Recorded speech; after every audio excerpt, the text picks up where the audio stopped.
Saludos, esta es la segunda parte de la lección número 38 del curso de álgebra avanzada.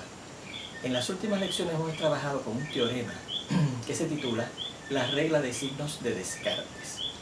Y este teorema, esa regla de signos de Descartes, tiene que ver con el posible máximo de ceros positivos que tiene un polinomio f de x y con el posible máximo de ceros negativos que tiene ese polinomio f de x. Y ese máximo de ceros positivos o ceros negativos tiene que ver con el número de cambios de signos en ese polinomio o en el polinomio f de negativo x. ¿Okay? Bueno, por ejemplo, si ese polinomio f de x tuviera 4 cambios de signos, eso significa, según esa regla de signos de Descartes que hayamos visto hasta ahora, que ese polinomio podría tener hasta un máximo de 4 ceros positivos, si tenía 4 cambios de signos. Y eso significa, puede ser que tuviera 0, pudiera ser que tuviera 1, pudiera ser que tuviera 2, pudiera ser que tuviera 3, pudiera ser que tuviera 4 ceros positivos. Bien, si usted busca f de negativo x, lo evalúa, ¿verdad? Y no se cuenta el número de cambios de signo en ese f de negativo x, y suponga que tiene 3 cambios de signo, pues eso significa que f de x, no f de menos x, f de x, el polinomio original, puede tener un máximo de 3 ceros negativos. Y eso significaba que podía tener 0, podía tener 1, podía tener 2, podía tener 3 ceros negativos. Ahora estamos trabajando con una versión un poco más refinada de ese teorema de la regla de signos de Descartes, que dice, en cuanto al máximo de posibles ceros positivos o máximo posible de ceros negativos de un polinomio, no cambia. Depende del número de cambios de signos en f de x o en f de menos x respectivamente, pero entonces eso no quiere decir que puede ir, por ejemplo, en el caso que discutimos, que tenía 4 cambios de signos, el f de x, que tenía 4, 3, 2 o 1, o 0, ceros positivos, que podía tener eso, ¿verdad? Pues no, esta forma más refinada de la regla de signos de Descartes dice que la variación es de 2 en 2, ¿okay? La diferencia entre el número de cambios de signos en un polinomio y el número de ceros positivos de ese polinomio es un número par, ¿okay? O sea que si tiene 4, puede ser que tenga 4, si no tiene 4, no puede tener 3, tiene que tener entonces 2, puede ser que tenga 2. Si no tiene 2, no puede tener 1, tiene que tener entonces 0, puede ser que tenga 0, ¿verdad? Se va bajando, fíjense, de 2 en 2, 2 de 1 en 1, como decía, la primera versión de la regla de signos de Descartes.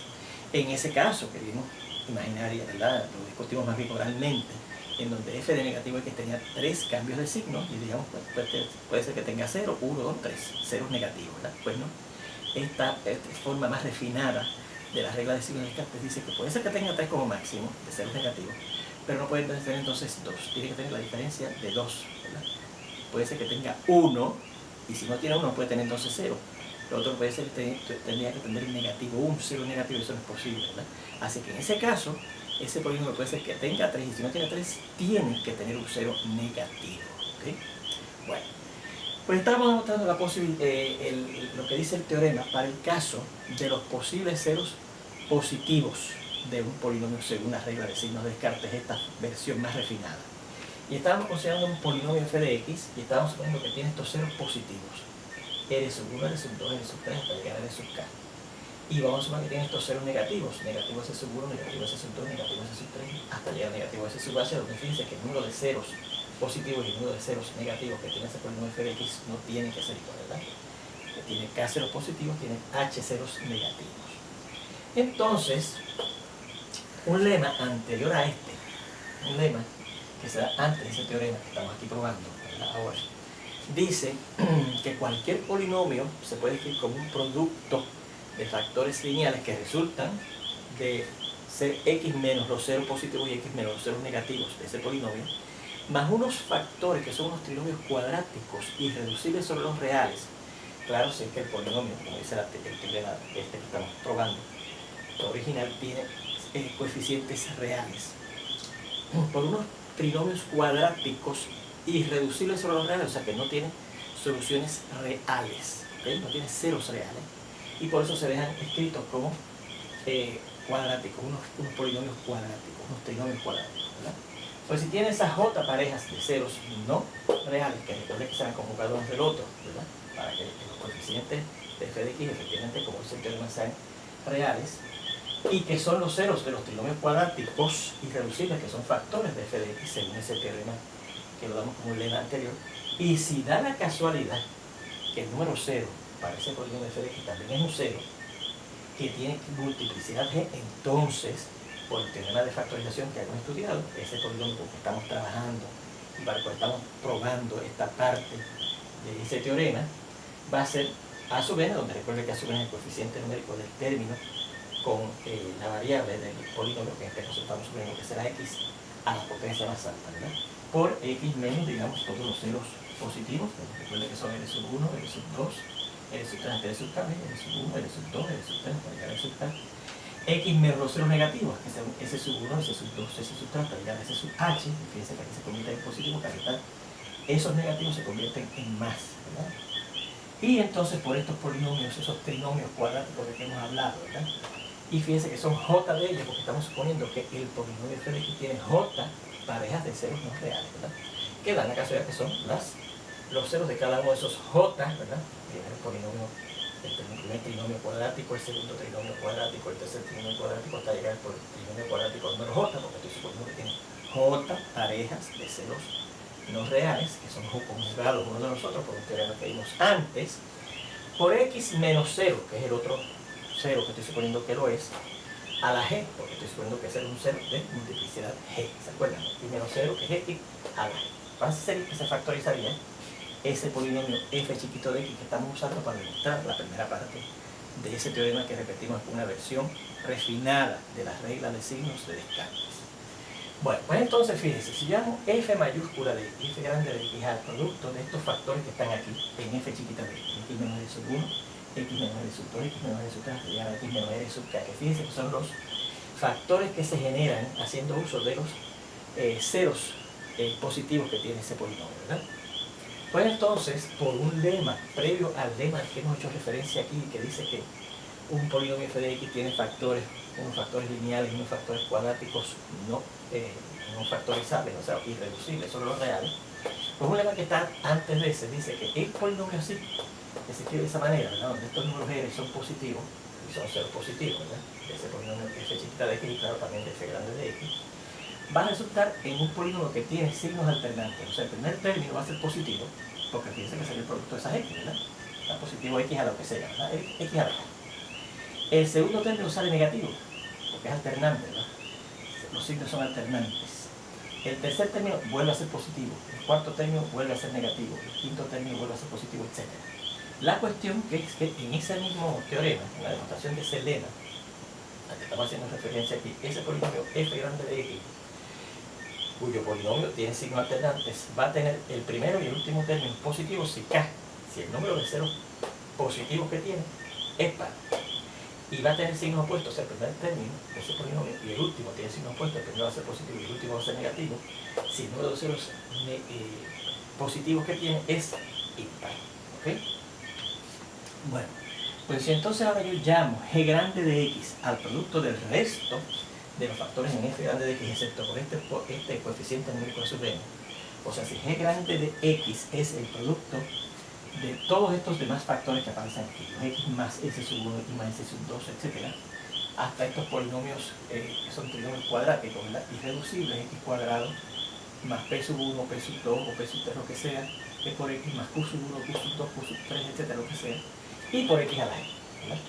Donde recuerde que, claro, el resto, el primer polinomio, desde aquí hasta aquí, los factores esos, por si se quedaron con un producto que lo llamamos f grande de x, pues el resto de los factores los consideramos en ese otro polinomio g grande de x, exceptos que no estamos incluyendo a este a sub n.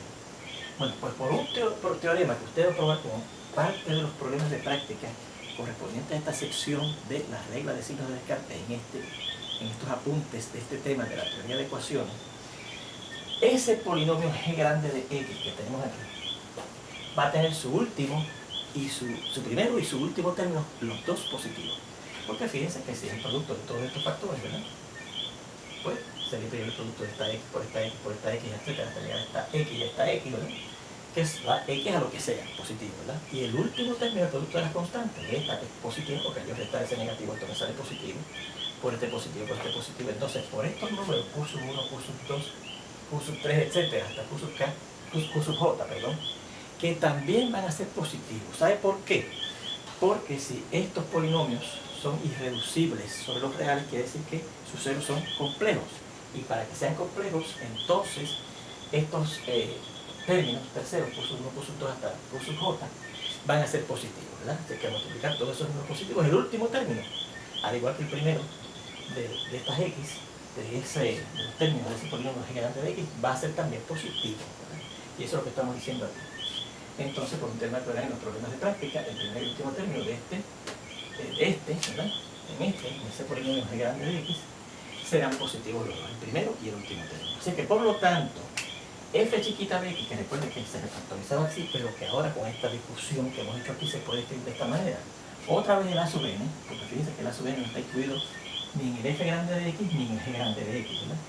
A sub n por el producto de x menor r sub 1, x menor r sub 2, etc. hasta x menos x menor r sub k, que lo hemos llamado f grande de x, y por el producto del resto de los factores, que aquí dice que lo hemos llamado g grande de x, va a aceptar que su primer y último término tendrán el mismo signo si k es par, ¿verdad? ¿Por qué? Porque fíjense que si g de x, por lo que hemos discutido aquí, por ese teorema que usted va a probar como parte de sus problemas de práctica, su primero y último término son positivos, pues entonces, si k es par, por lo que hemos visto, el primer y último término de f grande de x también son positivos, así que el primer término de aquí es positivo, por el primer término de aquí que es positivo está positivo, y el segundo término, el último término más bien, de aquí que es positivo, por el último término de aquí que va a ser siempre positivo también, va a ser positivo, así que si k es par, el primer y último término de f chiquito de x van a tener el mismo signo, ¿ok? El mismo signo. Y van a tener signos opuestos si k es impar, ¿ok?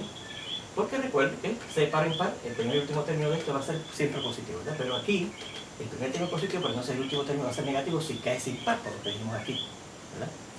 Y entonces ese positivo, ese primer término positivo, por ese primer término positivo, va a ser positivo el primer término, ¿verdad? Pero el último término, este que va a ser negativo, entonces por este que va a ser positivo, va a dar negativo. Así que el primer y último término de f chiquita de x van a tener signos opuestos si k es impar, ¿ok? Bueno, pues, habiendo discutido esto, ahora decimos lo siguiente.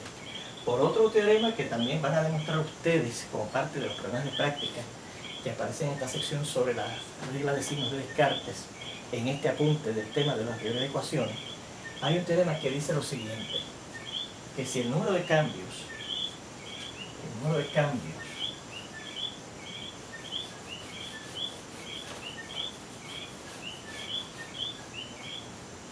de signo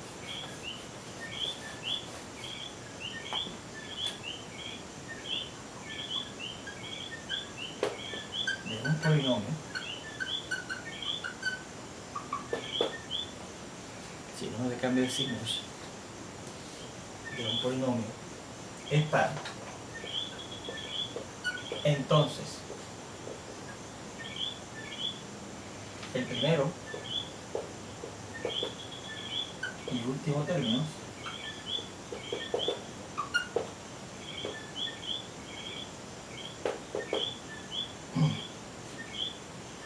tienen el mismo signo. Y si el número de cambios de signos de un polinomio es impar, entonces el primero y último términos de ese polinomio con un número impar de cambios de signos tienen signos opuestos. ¿Qué nos significa entonces eso? Fíjense. Esto significa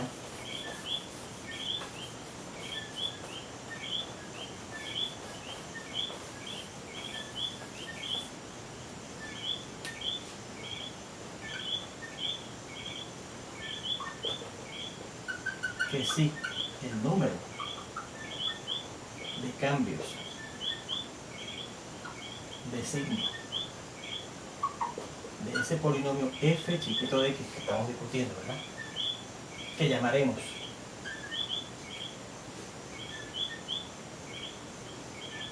V, el número de cambios de signo en ese polinomio, es par, ¿verdad? Dice aquí, el número de cambios de signo de ese polinomio es par.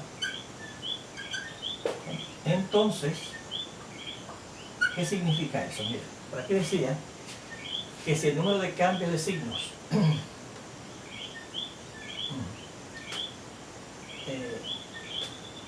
si el número de cambios de signos, ¿verdad?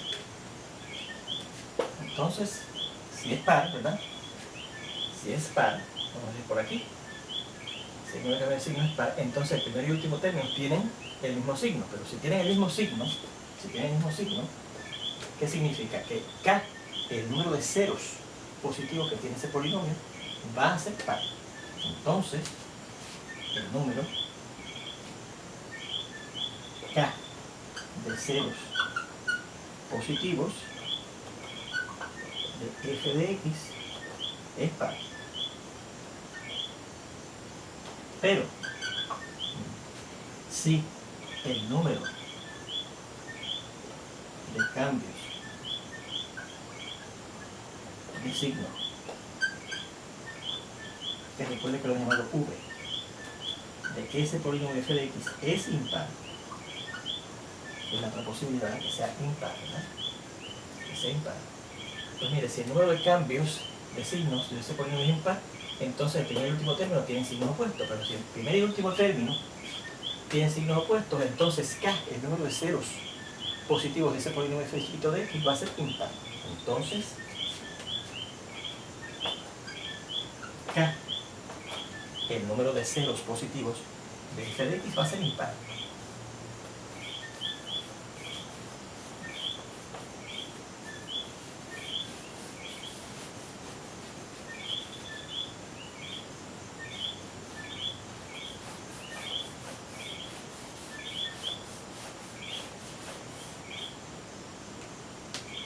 El número de ceros positivos de f de x, ese polinomio con que estamos trabajando en esta demostración, es impar. Resumiendo, fíjense, V, que es el número de ese cambio de signo de f de x, si es par, el número de ceros positivos también va a ser par. ¿Okay? Si V, el número de cambios de signos de f de x, es impar, entonces K, el número de ceros positivos de f de x, también es impar. Así que, resumiendo, V y EK son ambos pares o ambos impares. ¿Okay? O los dos son pares o los dos son impares. V es el número de cambios de signos en f de x, y K, que es el número de ceros positivos que tiene f de x, los dos van a ser pares o los dos van a ser impares. ¿Okay? Pero, desde el álgebra elemental, vimos que la diferencia, o sea la suma, la resta, y también la suma de dos números pares o dos números impares es par. En particular, la diferencia o la resta de V, el número de cambios de signos en f de x, con K, el número de ceros positivos de f de x, es par. Y eso precisamente es lo que decía este teorema, ¿okay? Que la diferencia entonces del número de cambios de signos en un polinomio con el número de cambios de ceros positivos en ese mismo polinomio iba a ser un número par. ¿Okay? Y eso significa lo que explicamos, ¿verdad? Si un polinomio tiene 3 ceros positivos, entonces puede ser que tenga 4, entonces puede ser que tenga 2, puede tener 3, porque la diferencia entre 4 y 3 es 1, que no es par. Pero puede ser que sea 2, porque la diferencia entre 4 y 2 es 2, que es par, o puede ser que sea 0, la diferencia entre 2 y 0 es par también. ¿Ves? no puede tener tampoco 1, porque la diferencia entre 2 y 1 no es par, que es 1. Bien, pues ahí tenemos la demostración de ese teorema que repetimos, es la forma refinada de las reglas de signos de Descartes. Y fíjense que hemos probado para el caso de los posibles ceros positivos. La segunda parte de este teorema tiene que ver con el posible número de ceros negativos, que se deja como problema de práctica para que ustedes lo hagan, ¿ok? Pues voy a dar unos ejemplos ahora de aplicación de ese teorema en particular. Yo voy a borrar aquí.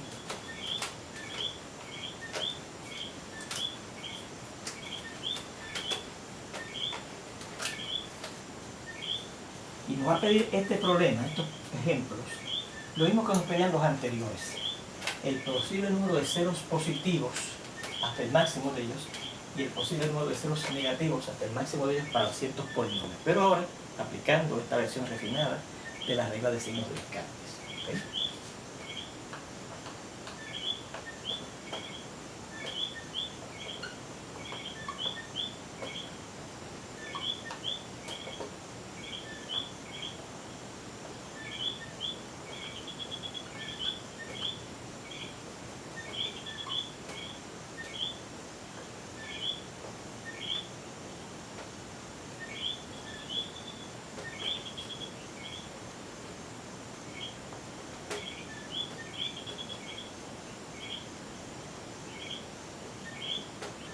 Y el primero que nos dan es este, que dice así: 2x al cubo más x cuadrado más 5x menos 3 igual a 0. ¿Okay? Bien. Acá yo voy a preparar una tabla, ¿okay? Una tabla que va a indicar lo siguiente. ¿Okay?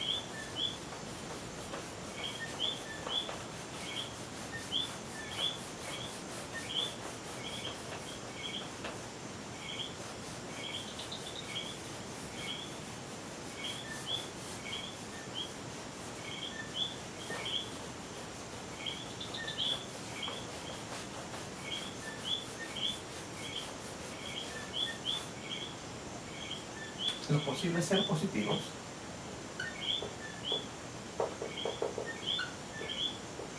los posibles ceros negativos y los posibles ceros no reales. ¿Okay? Bueno, fíjense. ¿Cuántos cambios de signo tiene ese polinomio? Pues fíjense que el único cambio de signo ocurre ahí del tercero al cuarto término, ¿verdad? De positivo a negativo, nada más que un solo cambio de signo. ¿Sí? ¿Qué significa eso? Que ese teorema definitivamente va a tener un cero positivo, porque la otra posibilidad es que no es que tenga entonces cero, porque sería 2 menos, y 2 menos es menos 1, cero positivo, que eso es imposible. Así que ese polinomio tiene de hecho que tener un cero positivo. ¿Okay? ¿Cómo determinamos los posibles ceros negativos? Miren, vamos a buscar cuánto es el polinomio y valor del menos x. O sea, donde quiera que aparezca x ponemos negativo x, ¿verdad? Negativo x al cubo más negativo x al cuadrado más 5 por negativo x menos 3. No podemos ir por hacer porque vamos a hablar del polinomio, ¿verdad? Tenemos ese polinomio, ¿verdad? Bien, pues entonces vamos a ver, simplificamos esto, pues negativo x al cubo es negativo x a la 3, que al multiplicar por 2 da negativo 2x a la 3, ¿verdad? Negativo x al cuadrado da positivo x cuadrado, así que da más x al cuadrado.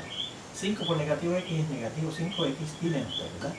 ¿Cuántos cambios de signo yo veo en ese polinomio que obtengo del polinomio real al sustituir negativo x donde quiera que aparezca x? Vamos a ver, de aquí a aquí hay un cambio, mira, negativo positivo, y aquí hay otro cambio, de aquí a aquí ya no hay cambio, ¿verdad? Así es que fíjense que hay 2 cambios. Eso significa que puede ocurrir que ese polinomio tenga 2 ceros negativos con máximo, ¿verdad? Bueno, pero puede ser que en vez de 2 tenga 0, 2 menos, ¿verdad que sí? Pero tiene siempre que tener un cero positivo, porque si tiene 1, tiene que tener obligatoriamente un cero positivo, porque la otra posibilidad es que tenga menos un cero positivo, y eso es imposible, ¿verdad? Y eso es lo que dice el teorema, que cambia de 2 en 2. Y entonces, si como el polinomio es de grado 3, eso quiere decir que puede tener hasta 3 ceros posibles, ¿verdad? Así que como aquí fíjense que había un cero positivo y 2 ceros negativos, era imposible que hubiese un cero adicional no real. Ahora, como aquí hay un 0 positivo y ningún 0 negativo, y puede haber 3, porque ya ese polinomio es 3 ceros, pues entonces puede decir que los otros dos sean no reales, ¿verdad? Y ahí tendríamos, fíjense, la tablita correspondiente, ¿verdad?, para ese polinomio. ¿Se fijan? Ya tendría con este primer ejemplo. Bien. Vamos a este segundo ejemplo que dice x a la 4, vamos a ponerlo aquí, más 12 x cuadrado más 4x menos 7x al cubo menos 16 igual a 0. ¿Okay? 4x cuadrado más 6x al cuadrado, 4x al 4, 4x menos 7x al cubo menos 16. Lo primero que vamos a notar, vamos a quitar esto de igual a 0 porque estamos trabajando con polinomios, no con ecuaciones, ¿verdad?, es que ese polinomio no está escrito en forma canónica o estándar, ¿verdad?, porque dice que no va en orden descendiente de las potencias de x. Así que reescribimos este polinomio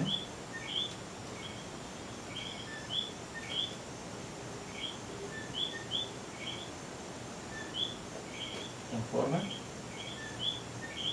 canónica o estándar, ¿verdad? Que recuerde que eso es escribirlo en orden descendiente de las potencias de la x. Así que volveremos a dejar el x a la 4 en su sitio, pero entonces vendría este término que tiene x a la 3, menos 7x a la 3. Entonces vendría este de 12x a la 2, vendría entonces este de 4x, y finalmente el término que no contiene x, que es el negativo 16, ¿verdad? Y una vez lo tenemos así, entonces ahí sí podemos contar el número de cambios de signos que tiene ese polinomio. Recuerde que así es que se determina, ¿verdad? Una vez usted lo tiene en forma canónica, entonces usted puede contar más bien el número de cambios de signos que contiene. Bueno, pues con este segundo ejemplo que ya empezamos a trabajar, paramos en esta lección y nos veremos en la siguiente, donde espero verlos ya bien prontito. Hasta entonces.